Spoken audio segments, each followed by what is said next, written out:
Você já teve aquela frustração de gastar semanas em um projeto e quando vai entregar para o seu cliente ou testa em telas com tamanhos e resoluções diferentes ao seu, seja maior ou seja menor, um celular ou uma TV ou um monitor muito maior, o seu site não funciona da forma que você projetou para ele funcionar?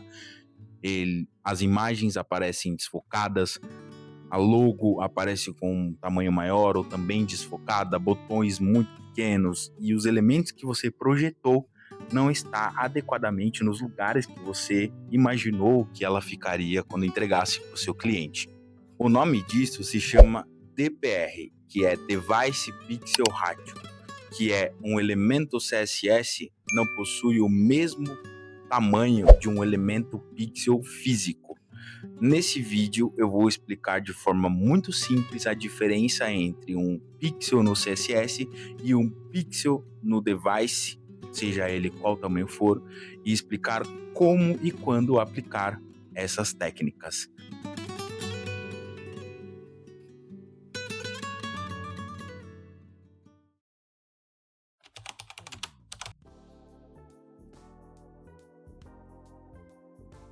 Lá no início da computação, praticamente todos os monitores possuíam a mesma densidade de pixels.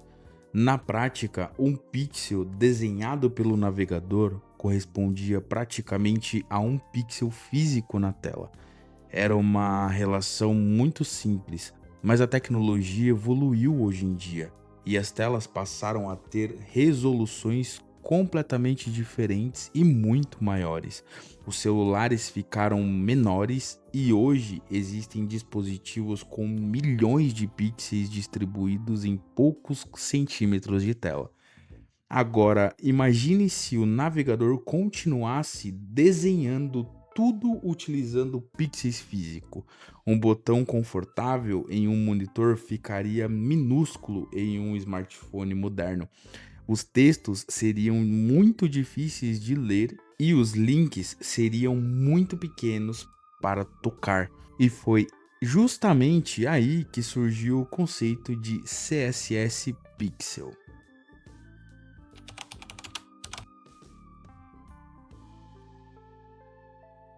O pixel físico é cada ponto real existente na tela de um dispositivo móvel ou um dispositivo de tela de desktop. Já o pixel do CSS é uma unidade de medida lógica utilizada pelo navegador.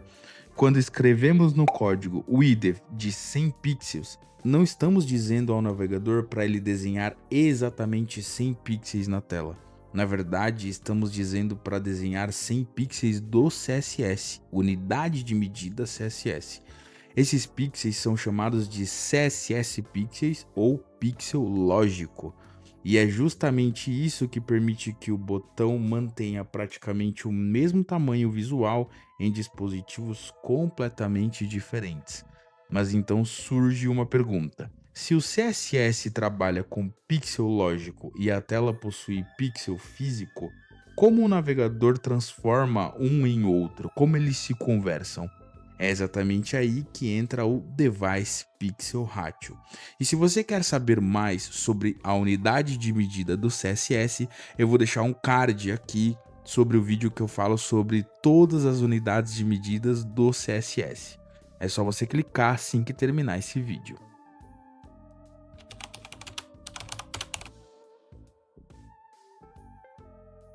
Device Pixel Ratio, ou para os íntimos, DPR. Ele representa a relação entre os pixels físicos da tela e o pixel utilizados pelo CSS. Em outras palavras, ele informa quantos pixels físicos serão utilizados para representar um único pixel lógico. Vamos imaginar alguns exemplos. Se um dispositivo possui DPR igual a 1, cada pixel do CSS corresponde exatamente a um pixel físico. Agora, imagine um dispositivo com DPR igual a 2. Cada pixel do CSS será desenhado utilizando uma matriz de 2 pixels por 2 pixels, ou seja, 4 pixels físicos. Se o DPR for igual a 3, cada pixel do CSS utilizará uma matriz de 3 por 3, ou seja, 9 pixels físicos. Perceba que o tamanho da interface continua praticamente o mesmo. O que muda é apenas a quantidade de detalhes utilizada para desenhá-la na tela. É exatamente por isso que telas modernas como Retina, 4K, 2K possuem textos mais nítidos, ícones muito mais definidos e imagens com muito mais qualidade. Você pode verificar isso agora mesmo. Abra o DevTools do navegador, acesse o console e execute window.devicePixelRatio e, dependendo do dispositivo, o navegador retornará valores como 1, 2 ou 3.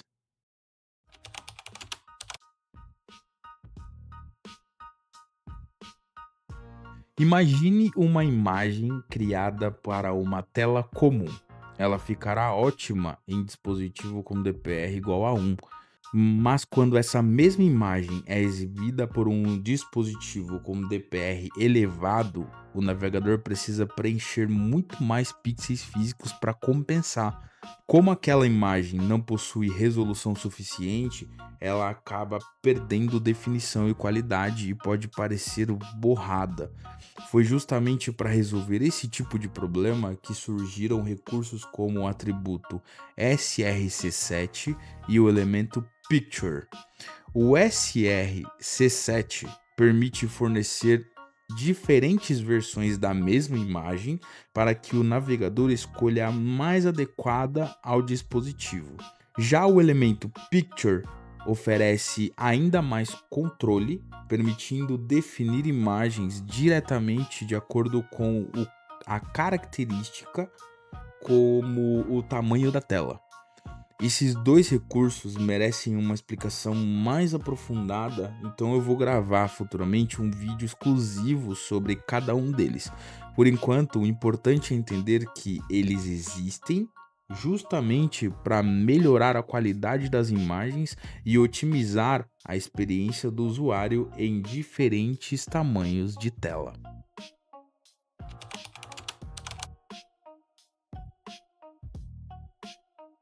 Eu vou te fazer uma pergunta muito interessante.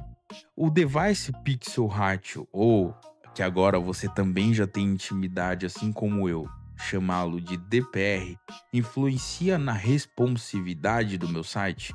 A resposta é não diretamente. Quando utilizamos uma Media Query como esta e colocamos a unidade Max Width de 768 pixels de largura, o navegador não está verificando o Device Pixel Ratio daquela tela.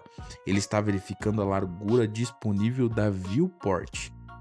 Isso significa que dois celulares podem possuir exatamente a mesma largura em CSS, mas Device Pixel Ratio completamente diferentes. Os dois utilizarão praticamente o mesmo layout. O que muda é apenas a forma como aquele layout será desenhado na tela pelo navegador. Ou seja, a responsividade depende principalmente da viewport e não da DPR. Já a DPR influencia a forma como essa interface será renderizada. Não se preocupe, você não precisa calcular, você não precisa ter nenhum tipo de regra, nenhum tipo de fórmula, porque os navegadores, tanto dos celulares quanto dos desktops, eles são muito inteligentes e eles já fazem esse cálculo automaticamente. Então são conceitos diferentes, mas trabalham juntos para oferecer uma boa experiência do usuário.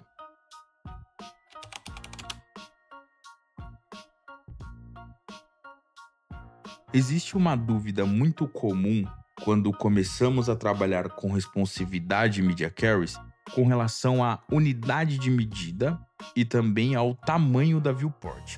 Imagine que você tenha escrito o seguinte código: Max Width de 768 pixels, layout mobile. E logo depois você coloca uma min width, ou seja, mínima largura mínima, de 769. A princípio, parece que é muito inofensivo esse 1 pixel de diferente, mas 1 pixel de diferença gera um abismo gigantesco entre uma media carry e outra. Aí eu pergunto para você, existe algum tamanho de tela entre 768 pixels e 769 pixels que se encaixa perfeitamente em nenhuma dessas regras? A resposta é sim. Isso acontece porque a largura da viewport nem sempre é um número inteiro. Dependendo do navegador, do nível de zoom ou até mesmo do próprio dispositivo do usuário, ela pode assumir valores fracionários, como 768.2 pixels, 768.5.7 e assim por diante. E nesses casos, nenhuma das duas media carries aplicadas será respeitada pelo seu navegador. Afinal, 768.5 não é menor ou igual a 768, mas também não é maior ou igual a 769. É justamente por isso que muitos desenvolvedores preferem utilizar os mesmos tamanhos de breakpoints nas duas media carries.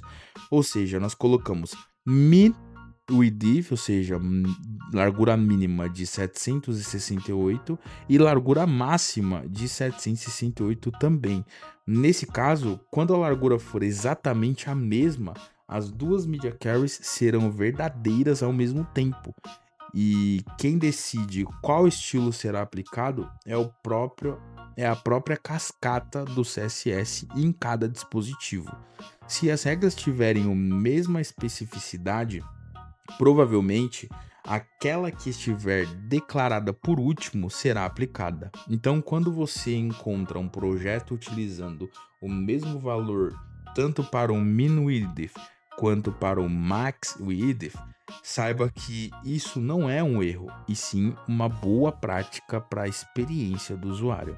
É um detalhe que passa despercebido por muita gente, mas entender como as media carries realmente funcionam ajuda a criar layouts muito mais previsíveis e evita bugs difíceis de identificar.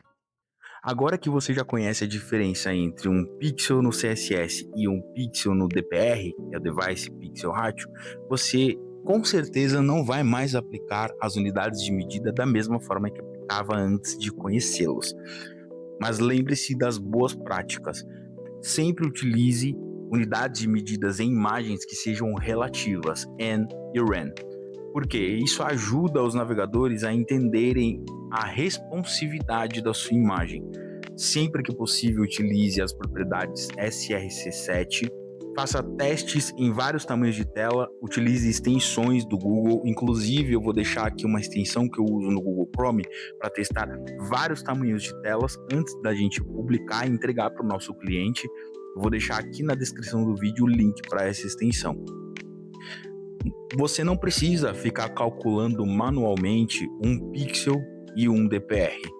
Os navegadores eles já fazem isso por nós, poupando todo o nosso trabalho. E se você gostou desse vídeo, não se esqueça de se inscrever aqui no canal e curta e dê like nesse vídeo, assim esse vídeo chega para mais pessoas. E se você quer aprender tudo sobre as unidades de medidas relativas, unidades ren, n, porcentagem, quando aplicar, como aplicar, clica aqui nesse vídeo e a gente se vê lá em alguns segundos. Até o próximo vídeo.